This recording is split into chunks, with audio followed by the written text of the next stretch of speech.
Hello student, welcome to my channel বঙ্গণিত।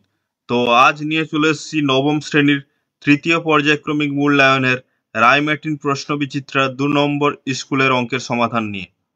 তো ছাত্রছাত্রীরা যারা এই চ্যানেল নতুন তারা অবশ্যই সহজ সরল অঙ্কের সমাধান পাওয়ার জন্য চ্যানেলটি সাবস্ক্রাইব করে রাখো আর অবশ্যই বন্ধুদের সঙ্গে শেয়ার করে দিও। তো দেখে নেওয়া যাক অঙ্কের সমাধানগুলি। তো প্রথম করতে বলা হয়েছে সঠিক উত্তর নির্বাচন। দেখো, একের দাগের একের প্রশ্নে কি বলা হয়েছে যে একটি বই 40 টাকায় কিনে 50 টাকায় বিক্রয় করলে শতকরা লাভ কত হয়। তাহলে বইটির ক্রয় মূল্য কত? 40 টাকা। বিক্রয় মূল্য কত? 50 টাকা। তাহলে বইটি বিক্রি করে লাভ কত হয়? বিক্রয় মূল্য মাইনাস ক্রয় মূল্য মানে 10 টাকা। ঠিক আছে, তাহলে শতকরা লাভ আমরা কিরকম বার বার করি যে মোল লাভ বাই ক্রয় মূল্য গুণিতক 100, অর্থাৎ মোল লাভ মানে 10 বাই ক্রয় মূল্যটা করে 40 গুণিতক 100। ঠিক আছে, এবার কাটাকুটি করার পর মানটা কত বেরিয়ে যাচ্ছে? 25%, অর্থাৎ শতকরা লাভ 25 টাকা। ঠিক আছে, এটা হয়ে যাচ্ছে অপশন নাম্বার বি। এরপর চলে আসবো আমরা একের দুইয়ের দাগের প্রশ্নে যে লগ 4/8 এর মান কত। ঠিক আছে, লগ 4/8, এবার লগের সূত্রানুসারে এটা লেখা যায় লগ 8 বাই লগ 4। এবার 8 মানে কি? 2 এর কিউব, আর 4 মানে কত? 2 এর স্কোয়ার।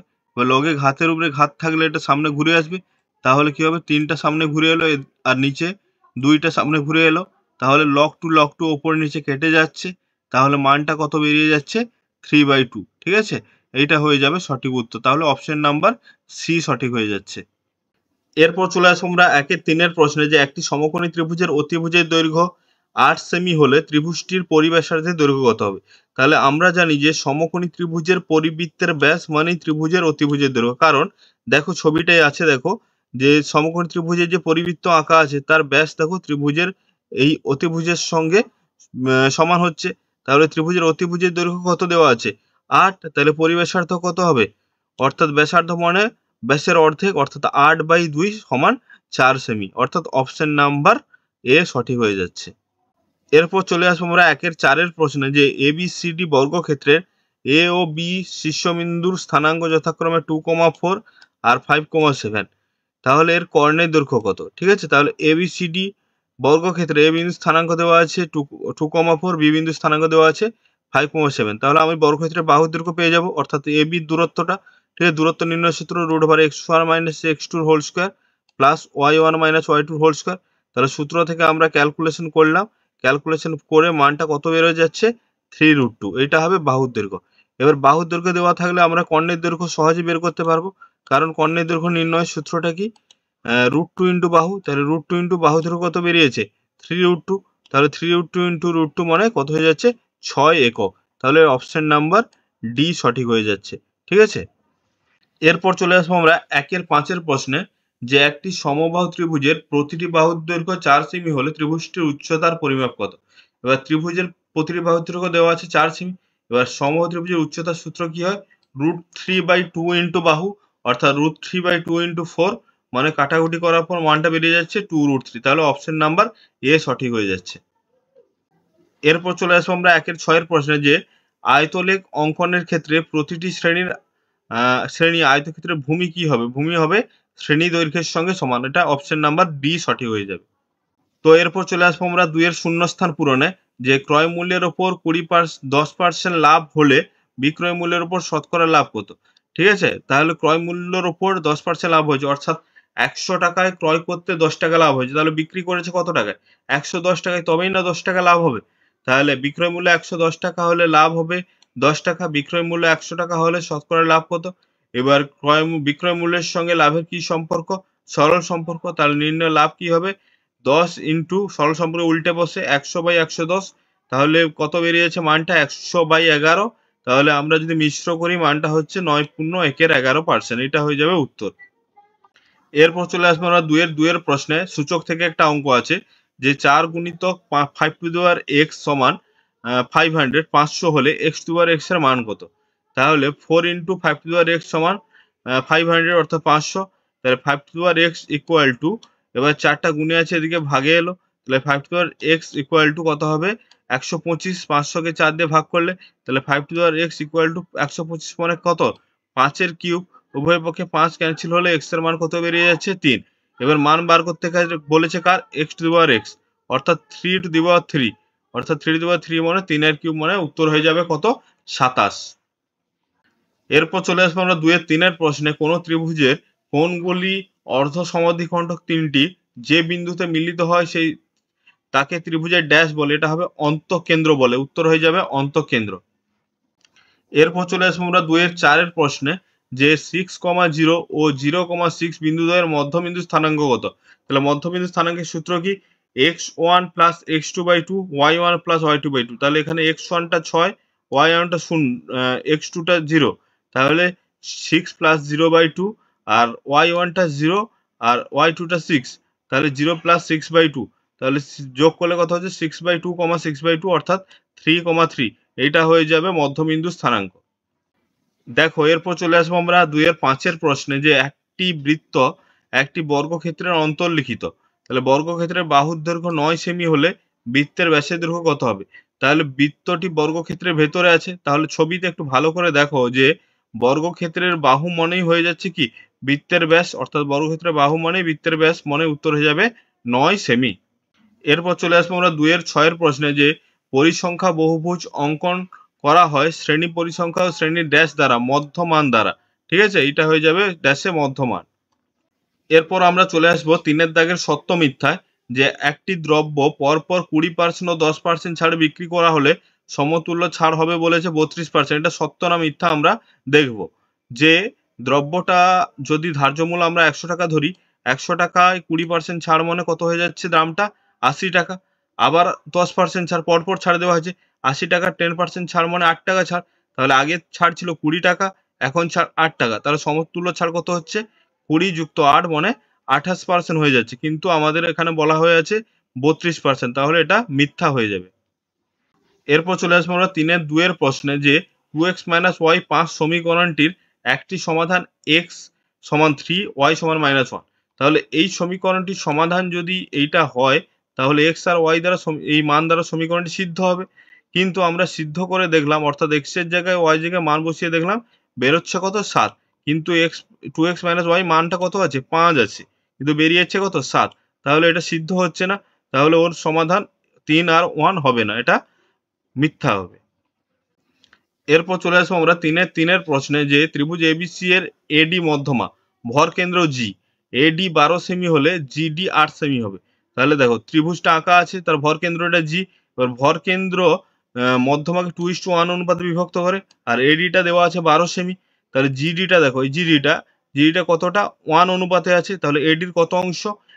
1/3 অংশ, অর্থাৎ 1 বাই অনুপাত দুটোর যোগফল প্লাস 2 প্লাস 1 মানে কত হয়েছে? এই 2 প্লাস 1 মানে 1/3 অংশ। ঠিক আছে, তাহলে মানটা বসানোর পর, তাহলে 1/3 গুণিতক এডিটা কত? 12। তাহলে 3×4 = 12, তাহলে কত হয়ে যাচ্ছে? জিডিটা 4 সেমি, কিন্তু এখানে বলা আছে 8 সেমি, তাহলে এটাও হয়ে যাবে মিথ্যা। এরপর চলে আসবো আমরা 3-4 প্রশ্নে, 0,0,0, আর 6,0 এই তিনটি বিন্দু দ্বারা গঠিত ত্রিভুজের ক্ষেত্রফল 12 বর্গ একক। ঠিক আছে, আমরা ত্রিভুজের ক্ষেত্রফল গঠনের সূত্রটা জানি, যে 0,0, 0,4 আর 6,0 এই তিনটি বিন্দু দ্বারা গঠিত ত্রিভুজের ক্ষেত্রফল কি হাফ ইন্টু, এখানে আমরা ক্ষেত্রফলের জন্য যে ফর্মুলাটা ব্যবহার করি সেটা একটু ঠিক করে সাজাবো। সাজালে কি হবে? প্রথম স্থানাঙ্কটা 0,0, তারপরে 0,4, তারপরে 6,0, আবার প্রথম স্থানাঙ্কটা একবার ঘুরে এখানে বসবে 0,0। ঠিক আছে, এবার তীর চিহ্ন যেভাবে দেওয়া আছে এইভাবে প্রথম গুণটা হবে। গুণ করলে 0 প্লাস 0 প্লাস 0, আর পরে গুণটা করলে কত হচ্ছে? 0 প্লাস 24 প্লাস 0। তাহলে ক্যালকুলেশন করার পর বেরোচ্ছে -24। এবার মড থাকলে কি হয়? এই যে দুদিকে দুটো আকার দেওয়া আছে, মড বলা হয় ওদের, মডিউলাস অর্থাৎ মড বলা হয়। তাহলে মড থাকলে কি হয়? মাইনাসটা প্লাস হয়ে যায়। তাহলে হাফ ইন্টু 24, এবার 24কে 2 দিয়ে কাটলে হচ্ছে 12 বর্গ একক, এইটা হয়ে যাবে উত্তর। তাহলে এখানে বলা আছে যে 12 বর্গ একক, তাহলে এটা সত্য হয়ে যাবে। এরপর চলে আসবো আমরা 3-5 প্রশ্নে, একটি বৃত্তের ব্যাসার্ধ আর, পরিধি পি একক এবং ক্ষেত্রফল এ হলে p r plus a, p r by a এর মান 2 হবে। ঠিক আছে, এইটা আমাকে দেখতে হবে যে পি আর বাই এ এর মান 2 হয় কিনা। তাহলে ব্যাসার্ধ আর, পরিধি পি, এর পরিধির আমরা সূত্র কি জানি? যে পরিধি পি সমান লিখতে পারি কত? 2 পাই আর, ব্যাস ত্রিভুজের পরিধি, বৃত্তের পরিধির সূত্র। আর ক্ষেত্রফল কি? এ। ঠিক আছে, এবার ক্ষেত্রফলের সূত্র কি হয় বৃত্তের? পাই আর স্কয়ার। এবার মানটা বসাবো কোথায়, পি আর বাই এতে, তাহলে পির জায়গায় বসিয়ে দিলাম 2 পাই আর, আচ্ছা ব্যাসার্ধ থাকবে, আর এর জায়গায় বসিয়ে দিলাম পাই আর স্কোয়ার। ঠিক আছে, এবার কাটাকুটি করার পর মানটা বেরিয়ে যাচ্ছে কত, 2। তাহলে মানটা 2 হবে বলা আছে। ঠিক আছে, এটা সত্য হয়ে যাবে। এরপর চলে আসবো আমরা 3-6 প্রশ্নে, যে এফ এক্স বহুপদী সংখ্যামালার f-2 হলে এফ এক্স বহুপদী সংখ্যামালার একটি উৎপাদক x-2 হবে। তাহলে আমরা প্রথম যে উৎপাদকটা যেটা বলেছে তার শূন্য বের করব। তাহলে x-2 এর 0 কত বেরিয়ে যাচ্ছে, 2। তাহলে x-2 এর শূন্য যেহেতু 2, তাহলে যেহেতু এফ এক্স এর একটা উৎপাদক আবার বলা আছে x-2, তাহলে এই 2টা এফ এক্স এ গিয়ে বসালে, এই 2কে এফ এক্স এ গিয়ে বসালে তাহলে শূন্য হওয়া উচিত। কিন্তু এখানে বলা আছে m-2 বসিয়েছে, কিন্তু আসলে বসতো কি f2 সমান 0। ঠিক আছে, কারণ x-2 এর শূন্যটা 2 বেরোচ্ছে, তাহলে এই 2টা বসানো হবে। ঠিক আছে, তাহলে f2 সমান 0 হওয়া উচিত ছিল। ঠিক আছে, তাহলে এটা মিথ্যা হয়ে যাবে। এরপর চলে আসবো আমরা সংক্ষিপ্ত প্রশ্ন উত্তরে। দেখো 4-এর দাগের 1-এ, যে এক খুচরো বিক্রেতা ধার্য মূল্যের উপর 20% ছাড় দিয়ে ওষুধ কিনে ক্রেতাকে ধার্য মূল্যেই বিক্রি করলো, তাহলে খুচরো বিক্রেতা শতকরা লাভ কত। তাহলে ওষুধটির ধার্য মূল্য আমরা ধরলাম 100 টাকা, 20% ছাড় দিয়ে ওষুধটির বিক্রয় মূল্য কত হবে, 100 টাকায় 20 টাকা ছাড় মানে 80 টাকা। আবার ক্রেতাকে ধার্য মূল্যেই বিক্রি করেছে মানে কি, আবার 100 টাকায় বিক্রি করেছে, তাহলে লাভ কত হবে, তাহলে 100 বিয়োগ 80 মানে কত হবে, 20 টাকা। এবার শতকরা লাভ কি, মোট লাভ বাই ক্রয় মূল্য ইন্টু 100, তাহলে মোট লাভ গুণিত বাই ক্রয় মূল্যটা কত, কত টাকায় ওষুধটা এনেছে 80 টাকায়, ইন্টু শতকরা করতে হলে 100 দিয়ে গুণ, তাহলে কাটাকুটি করার পর মানটা বেরিয়ে যাচ্ছে কত, 25 টাকা। তাহলে শতকরা লাভ 25 টাকা বা 25%। এরপর চলে আসবো আমরা 4-এর প্রশ্নে, যে 6, -8 বিন্দুটির এক্স অক্ষ থেকে দূরত্ব এবং ওয়াই অক্ষ থেকে দূরত্ব লেখো। তাহলে 6, -8 এই বিন্দুটি দেখো বসিয়েছি আমি ছবিতে দেখো। তাহলে এটা এক্স অক্ষ থেকে দূরত্ব কত হচ্ছে, প্রথম এক্স এর দিকে এক্স এর দিকে 6 এসছি, আর ওয়াই এর দিকে কত নেমে আছে, -8। তাহলে এক্স অক্ষ থেকে, এই এক্স অক্ষ থেকে দূরত্ব হচ্ছে 8 একক, আর ওয়াই অক্ষ থেকে দূরত্ব হয়ে যাচ্ছে বিন্দুটা 6 একক। ঠিক আছে, তাহলে এক্স অক্ষ থেকে বিন্দুটা দূরত্ব হয়ে যাবে 8 একক, আর ওয়াই অক্ষ থেকে দূরত্ব হয়ে যাবে 6 একক। এরপর চলে আসবো আমরা 4-3 প্রশ্নে, যে কে এর মান কত হলে 2x + 5y = 1 আর 2x - ky = 3 সমীকরণ দ্বয়ের সমাধান থাকবে না। তাহলে প্রথম সমীকরণ দুটি তুলেছি, একটা 2x + 5y = 1, আর একটা সমীকরণ তুলেছি কি 2x - ky = 3। তাহলে 1 নম্বর আর 2 নম্বর সমীকরণের তখনই সমাধান থাকবে না যখন পাশে বলা আছে দেখো, যে a1/a2 = b1/b2, অর্থাৎ x এর সহগের অনুপাত আর y এর সহগের অনুপাতটা যদি সমান হয়। তাহলে এখানে a1/a2 কত, 2/2 দেখো সমীকরণে, আর b1/b2 কত, এখানে b1 টা 5 আর b2 টা -k, তাহলে 5/-k। ঠিক আছে, এবার কোনাকুনি গুণ করলাম, করে k এর মানটা বেরিয়ে যাচ্ছে কত, -5। ঠিক আছে, তাহলে উত্তরটা কি হবে, k সমান -5 হলে সমীকরণ দ্বয়ের কোনো সমাধান থাকবে না। ঠিক আছে, এটা হয়ে যাবে উত্তর।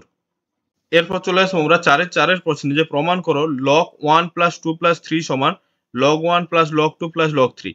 ঠিক আছে, এবার আমি LHS দিয়ে বাম পক্ষ দিয়ে বাম দিকটা তুললাম। ঠিক আছে, log 1 + 2 + 3, এবার আমি এই তিনটে যোগ করলে কত হচ্ছে, log 6। এবার 6 কে আবার যদি গুণের আকারে ভাগি, 1 × 2 × 3 লেখা যায়, কারণ 2 3 এ 6 হয়। এবার log এর গুণের সূত্রে কি আছে, log m × n থাকলে কি হয়, log m + log n, তাহলে গুণে থাকলে সব যোগে আসবে, তাহলে log 1 + log 2 + log 3 সবগুলো যোগে এলো। এইটাই প্রমাণ করতে বলেছে, যে RHS প্রমাণিত। এরপর দেখো 4-5 প্রশ্নে, যে মান নির্ণয় করো। ঠিক আছে, যে 42 এর কিউব - 27 এর কিউব প্লাস 28 এর কিউব প্লাস 3 × 42 × 70 × 28। ঠিক আছে, এটা মান নির্ণয় করতে বলেছে। তাহলে আমি তুললাম অঙ্কটা, 42 এর কিউব - 70 এর কিউব -28 এর কিউব প্লাস 3 × 42 × 70 × 28। ঠিক আছে, এবার 42 এর কিউব যেমন আছে, এবার আমি মাইনাসটাকে ভিতরে ঢুকিয়ে প্লাসটা সামনে করে -70 এর কিউব করলাম, আর এখানে +28 এর কিউব, আর এখানে কি করলাম, -3abc সাজানোর জন্য -70টা ভিতরে নিয়ে নিলাম, তাহলে এই 3abc সামনে প্লাসটা মাইনাস লিখলাম। তাহলে এটা সূত্রে পড়ছে দেখো, a cube plus b cube plus c cube -3abc সূত্রটা কি, a + b + c whole into a square plus b square plus c square minus ab minus bc minus ca। ঠিক আছে, অর্থাৎ এখানে এটা 42 এর কিউব, বিটা -70 এর কিউব, আর সিটা হবে 28 এর কিউব। সেই সূত্র অনুসারে এই তিনটে যোগ করলে কত হয়ে যাচ্ছে, 0। আর 0 ইন্টু পিছনেরটা যেমন আছে রেখেছি, 0 ইন্টু কিছু মানে কি, তো কত হবে, 0ই হয়ে যাবে, তাহলে এর মানটা হবে 0। এরপর চলে আসবো আমরা 4-6 প্রশ্নে, যে ত্রিভুজ এবিসি এর লম্ববিন্দু ও বিএসি সমান 40 ডিগ্রি হলে বিওসি এর মান কত? ত্রিভুজ এবিসি এর লম্ববিন্দু ও দেখো, লম্ববিন্দু মানে প্রত্যেকটা শীর্ষবিন্দুর লম্ব যেখানে ছেদ করে সেটা লম্ববিন্দু। এবার দেখো এখানে ভেতরে একটা চতুর্ভুজ তৈরি হচ্ছে, এই যে এই চতুর্ভুজটা এ এফ ও ই, ঠিক আছে, এই চতুর্ভুজটা দেখো, ও এফ এ 90 ডিগ্রি, কেন লম্ব না, এটা 90 ডিগ্রি ও এফ এ, ঠিক আছে, আর ও ই এ 90 ডিগ্রি, কারণ লম্ব মানে 90 ডিগ্রি কোণ উৎপন্ন হবে, এটাও 90 ডিগ্রি। আবার বিএসি মানে এফ এই, এটা বলা আছে এই বি এ, এই কোণটা এ কোণটা বলা আছে 40 ডিগ্রি। তাহলে চতুর্ভুজে তিনটে কোণের সমষ্টি হয় আমরা 360 ডিগ্রি, তাহলে এই ও কোণটা পেয়ে যাব, অর্থাৎ এফ ও ই এই কোণটা আমরা বের করে নিতে পারবো এখান থেকে, ঠিক আছে। তাহলে এফ ও ই এই কোণটা কত হয়ে যাবে, 360 ডিগ্রি মাইনাস বাকি তিনটে কোণের সমষ্টি। তাহলে 360 ডিগ্রি মাইনাস 90 প্লাস 90 প্লাস 40, তাহলে কত হয়ে যাচ্ছে 140 ডিগ্রি। তাহলে এই কোণটা এফ ও ই এটা হয়ে যাচ্ছে 40 ডিগ্রি। আবার দেখো এর বিপ্রতীপ কোণটা কি হচ্ছে, বিওসি, তাহলে ওটা 140 হলে কত হবে, বিওসিটাও 140 হয়ে যাবে, ঠিক আছে। এটা হয়ে যাবে উত্তরটি, ঠিক আছে, তোমরা দেখে নাও উত্তরটি। এরপর চলে আসবো আমরা 4-7 প্রশ্নে, ত্রিভুজ এবিসি এর ভর কেন্দ্র জি, জিবিসি 10 বর্গ সেমি হলে এবিসি এর ক্ষেত্রফল কত? তাহলে এবিসি এর ভর কেন্দ্র জি, আর জিবিসি এই যে এই ছোট ত্রিভুজটা জিবিসি, এই ত্রিভুজটা বলা আছে কত, 10 বর্গ সেমি, ঠিক আছে। আমাকে মান বার করতে বলা হয়েছে যে বড় ত্রিভুজটা, অর্থাৎ পুরো এবিসি ত্রিভুজের ক্ষেত্রফল কত, ঠিক আছে। এবার কি লেখা যায়, একটা উপপাদ্যে একটা প্রয়োগে ফর্মুলা আছে যে ত্রিভুজ এবিসি হবে ওই ত্রিভুজটা 3 গুণ, মানে জিবিসি ত্রিভুজের 3 গুণ, ঠিক আছে। অর্থাৎ এবিসি সমান 3 ইন্টু জিবিসি, অর্থাৎ 3 ইন্টু 10 মানে 30 বর্গ সেমি, অর্থাৎ এবিসি ত্রিভুজের ক্ষেত্রফল হয়ে যাবে 30 বর্গ সেমি, এইটা হয়ে যাবে অ্যান্সার। এবার চলে আসবো 4-8 প্রশ্নে, যে মূল বিন্দু থেকে x, 4 বিন্দু দূরত্ব 5 একক হলে x এর মান কত? ঠিক আছে, এবার মূল বিন্দু মানে 0 0 বিন্দু, এখান থেকে x, 4 বিন্দু দূরত্ব, আমরা দূরত্ব নির্ণয়ের সূত্র বসিয়েছি যে x1 minus x2 whole square plus y1 মানের y2 হোল স্কয়ার, এই সূত্র থেকে দূরত্বটা এইটা পেলাম। এবার দূরত্ব আমাকে কত বলা আছে, যে দূরত্বটা কার সঙ্গে সমান, 5 এককের সঙ্গে সমান। এবার রুট তোলার জন্য উভয় পক্ষে বর্গ করলাম, ঠিক আছে, তাহলে x স্কয়ার প্লাস 16 হয়ে যাচ্ছে 25, তাহলে x স্কয়ার সমান কত হয়েছে, 25 মাইনাস 16 মানে 9, তাহলে x সমান কত হবে, প্লাস মাইনাস 9 মানে প্লাস মাইনাস 3, এটা হয়ে যাবে উত্তরটি, প্লাস মাইনাস 3। এরপর চলে আসবো আমরা 4-9 প্রশ্নে, যে 5,3 আর -7,-2 বিন্দুদের সংযোগ সরলরেখাংশ 2:1 অনুপাতে অন্তস্থভাবে বিভক্ত হলে তার স্থানাঙ্ক নির্ণয় করো। যে বিন্দুতে বিভক্ত হয়েছে, দেখো আমি একটি ছবিতে দেখিয়ে দিয়েছি যে সরলরেখাটার এ বিন্দুটা 5,3 আর বি বিন্দুটা ধরলাম -7,2 মানে 7,2। এবার পি বিন্দুতে অন্তস্থভাবে বিভক্ত হয়েছে কি অনুপাতে, 2:3, অর্থাৎ 2:3 অনুপাতে, ঠিক আছে। তাহলে এই বিন্দুটা আর এই বিন্দুটার মধ্যবিন্দু 2:3 অনুপাতে বিভক্ত হলে, তাহলে যেখানে বিভক্ত হয়েছে সেটা বার করার সূত্রটা কি, যে এম এক্স টু, এমটা হলো দুইটা এম এক্স টু মানে 7 প্লাস এন এক্স ওয়ান, এনটা হলো 3 আর এক্স ওয়ানটা কত 5, m x two n x one by m plus n, এখানে m y two plus n y one by m plus n, ঠিক আছে। এই অন্তঃস্থভাবে বিভক্ত সূত্রে ফেলানোর পর মানটা কত বেরিয়ে যাচ্ছে শেষ পর্যন্ত, যে 1/5,1, ঠিক আছে, এটা হয়ে যাবে উত্তরটি। এরপর চলে আসবো আমরা 4-10 প্রশ্নে, যে ত্রিভুজ এবিসি এর এ বি সি বিন্দু স্থানাঙ্ক দেওয়া আছে, ঠিক আছে, 4,-3 -5,2 আর x, y। ত্রিভুজের ভর কেন্দ্র স্থানাঙ্ক 0 0, তাহলে x y এর মান কত? তাহলে তিনটে শীর্ষবিন্দুর স্থানাঙ্ক দেওয়া আছে, তুলনা। এবার ভর কেন্দ্রের স্থানাঙ্কের সূত্র হয় তিনটে শীর্ষবিন্দুর, অর্থাৎ x1 মানে 4 প্লাস x2 মানে -5 প্লাস x3 মানে x/3, আবার y1 মানে এখানে -3, y2টা কত -2, y2টা কত 2 আর y3টা কত y, ঠিক আছে, বাই 3, এই তিনটে যোগফল বাই 3, ঠিক আছে, এটা হলো ভর কেন্দ্রের স্থানাঙ্কের সূত্র। এবার ভর কেন্দ্র 0 0 বলা আছে, তাহলে প্রথমটা সমানও 0 আর সেই ভর কেন্দ্র দ্বিতীয় স্থানাঙ্কটা সমানও 0, ঠিক আছে, দুটো 0-র সঙ্গে সমান করলাম। এবার সমান করার পর আমরা ক্যালকুলেশন করব, ক্যালকুলেশন করার পর মানটা দেখো কত বেরিয়ে যাচ্ছে, x এর মান বেরিয়ে যাচ্ছে 1 আর y এর মানও বেরিয়ে যাচ্ছে 1, ঠিক আছে, অর্থাৎ x এর মান হয়ে যাবে 1, y এর মানও হয়ে যাবে 1। এরপর চলে আসবো আমরা 4-11 প্রশ্নে, যে একটি সামান্তরিকের সন্নিহিত বাহুদের দৈর্ঘ্য দেওয়া আছে, দেখো 5 সেমি এবং 3 সেমি, বৃহত্তর বাহুদের মধ্যে দূরত্ব 2 সেমি হলে ক্ষুদ্রতর ছোট বাহুদের মধ্যে দূরত্ব কত? দেখো সামান্তরিকটা এঁকেছি, এখানে বড় বাহু দুটোর মধ্যে দূরত্ব এটা দেওয়া আছে 2 সেমি, এই ছোট ক্ষুদ্রতর বাহু দুটোর মধ্যে দূরত্ব আমাকে বের করতে হবে, এডিটা, ঠিক আছে। এবার সামান্তরিকের বিইটা বৃহত্তর বাহুর মধ্যে দূরত্ব 2 সেমি লিখলাম, আর ক্ষুদ্রতর বাহুদের মধ্যে দূরত্ব আমি এইচ ধরে নিলাম। এবার সামান্তরিক ক্ষেত্রফলের সূত্র হয়, দেখো ভূমি ইন্টু উচ্চতা। এই বিই যে উচ্চতাটা কোন ভূমির উপর অবস্থিত? সিডি ভূমির উপর অবস্থিত, তাহলে সিডি ইন্টু বি করলাম, মানটা কত বেড়েছে? 5 ইন্টু 2 মানে 10। ঠিক আছে, এটা তাহলে সামান্তরিক ক্ষেত্রফল। আবার সামান্তরিক ক্ষেত্রফল আমরা এইভাবেও নিতে পারি যে বিসি বাহুর উপর উচ্চতা একটা আছে এডি, তাহলে এটাও সামান্তরিক ক্ষেত্রফল, একই সামান্তরিক ক্ষেত্রফল। তাহলে লিখতে পারি কি বিসি ইন্টু এডি, তাহলে বিসি ইন্টু এডি মানে বিসি ইন্টু 10। ঠিক আছে, এবার বিসির মানটা কত? বিসির মানটা বসিয়ে দিচ্ছি কত? 3, আর এডির মানটা এইচ, 3 ইন্টু এইচ, তাহলে এইচ এর মান কত হবে? 10/3। ঠিক আছে, মিশ্র ভগ্নাংশ করলে কত হচ্ছে? 3 পূর্ণ 1/3। ঠিক আছে, এটা হয়ে যাচ্ছে উত্তর, 3 পূর্ণ 1/3 সেমি। এরপর চলে আসবো আমরা 4-এর 12 দাগের প্রশ্ন, যে একটি অর্ধবৃত্তের পরিসীমা 36 সেমি হলে তার ব্যাসের দৈর্ঘ্য কত? এবার অর্ধবৃত্তের পরিসীমা আমরা আর ধরলাম। এবার অর্ধবৃত্তের পরিসীমার সূত্র কি? পাই আর প্লাস 2r সমান 36। ঠিক আছে, এবার দুটো থেকে আর কমন নিলাম, এবার পাইয়ের মান 22/7 বসিয়ে দিলাম, আর এখানে 2ও যেমন আছে। এবার 22/7 সঙ্গে 2 যোগ করলে কত হয়ে যাচ্ছে? 7 লসাগু, তাহলে 22 প্লাস 14 মানে 36/7। তাহলে আর এর মান কত হয়ে যাবে? 36 ইন্টু 36/7, এদিকে এলে 7/36 হবে, উল্টে আসবে। এবার 36 কাটাকুটি করার পর আর এর মানটা বেরিয়ে যাচ্ছে কত? 7। তাহলে অর্ধবৃত্তের ব্যাসের দৈর্ঘ্য কত হবে? ব্যাসার্ধ গুণিতক 2, অর্থাৎ 7 গুণিতক 2 মানে 14 সেমি। এরপর চলে আসবো আমরা 4-এর 13 প্রশ্নে, যে একটি বৃত্তের ব্যাসার্ধের দৈর্ঘ্য 10% বৃদ্ধি করলে ক্ষেত্রফল কত বৃদ্ধি পাবে? আমি প্রথম বৃত্তের ব্যাসার্ধ 100 ধরলাম। বৃত্তের ক্ষেত্রফলের সূত্র কি? পাই ইন্টু আর স্কোয়ার মানে পাই ইন্টু ব্যাসার্ধের স্কোয়ার মানে পাই ইন্টু 100 স্কোয়ার। এবার ব্যাসার্ধ 10% বৃদ্ধি পেয়ে 110, তাহলে এখন ক্ষেত্রফল পাই ইন্টু 110 স্কোয়ার। তাহলে ক্ষেত্রফল বৃদ্ধি কত হলো? তাহলে pi into 110 square minus pi into 100 square. ঠিক আছে, লাস্ট ক্ষেত্রফল থেকে আগেরটা বিয়োগ করব। বিয়োগ করার পর মানটা কত বেরিয়ে যাচ্ছে? যে পাই ইন্টু 2100। ঠিক আছে, এবার ক্ষেত্রফল শতকরা বৃদ্ধি কত হবে? মোট বৃদ্ধি মানে পাই ইন্টু 2100 বাই পূর্বের ক্ষেত্রফল ইন্টু 100। ঠিক আছে, তাহলে মোট বৃদ্ধিটা কত? পাই ইন্টু 2100 ইন্টু পূর্বের ক্ষেত্রফল কত? পূর্বের ক্ষেত্রফল এটা পাই ইন্টু 100 স্কোয়ার মানে পাই ইন্টু 100 স্কোয়ার মানে 100 গুণিত 100, আর শতকরা করতে হলে 100 দিয়ে গুণ। এবার কাটাকুটি করলাম, 100 কেটে যাচ্ছে, আর 2100 সঙ্গে শূন্য কাটার পর মানটা বেরিয়ে যাচ্ছে কত? 21%। এটা হয়ে যাবে উত্তর। এরপর চলে আসবো আমরা 4-এর দাগের 14 প্রশ্নে, যে 27 টু দি পাওয়ার এক্স এবং 81 টু দি পাওয়ার ওয়াই হলে এক্স ইস টু ওয়াই সমান কত? তাহলে 27 টু দি পাওয়ার এক্স, তাহলে 27 মানে কত? 3 cube whole to the power x, আর 81 মানে 3 to the power 4 whole to the power Y.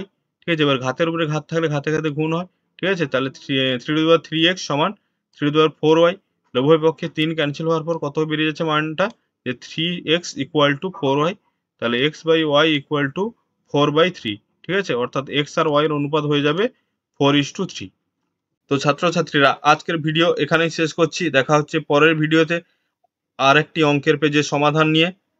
তো তোমরা অবশ্যই ভিডিওটি লাইক করবে, বন্ধুদের সঙ্গে শেয়ার করবে, আর চ্যানেলটি সাবস্ক্রাইব করতে কিন্তু ভুলবে না।